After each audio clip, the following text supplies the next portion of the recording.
আসসালামু আলাইকুম। আমি বর্তমানে রয়েছি ইউনাইটেড আরব আমিরাতে। আমিরাতে লেবার ভিসা বন্ধ, ট্যুরিস্ট ভিসা বন্ধ, ওয়ার্কার ভিসা বন্ধ, ফ্যামিলি ভিসা বন্ধ, ট্রান্সফার ভিসা বন্ধ। আর কি শুনবেন? বিজনেস ভিসাগুলো বন্ধ, পার্টনার ভিসাগুলো হচ্ছে না, সবকিছু বন্ধ।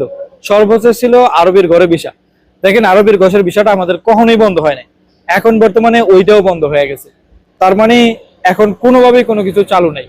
যারা এই মুহূর্তে দুবাই আসতে চান, আমি আপনাদেরকে বলবো অবশ্যই অপেক্ষা করেন। দেখেন, অপেক্ষার ফল মিষ্টি হয়, আর অপেক্ষা ভালো জিনিসের জন্যই করতে হয়।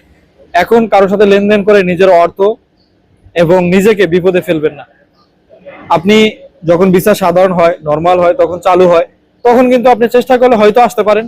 তখন আপনার জন্য কাজ পেতে ইজি হবে এবং আপনি আসলে কোনো কোম্পানি বা যে কোনো একটা পারপাসে জব পাবেন। এখন আসার চেষ্টা করতেছেন অথচ ভিসা বন্ধ। যারা টাকা দিতেছেন সে আপনাকে 6 মাস 9 মাস ঘুরাবে, কারণ ভিসা বন্ধ। আপনাকে কিভাবে ভিসা দিবে?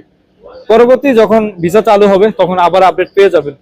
সবাই ভালো থাকবেন। দুবাই থেকে আমি মুশফিক সিয়াম। চেষ্টা করবেন যে ভালো জিনিসটা বুঝা দেখা শুনা তারপর আসার জন্য। আল্লাহ হাফেজ।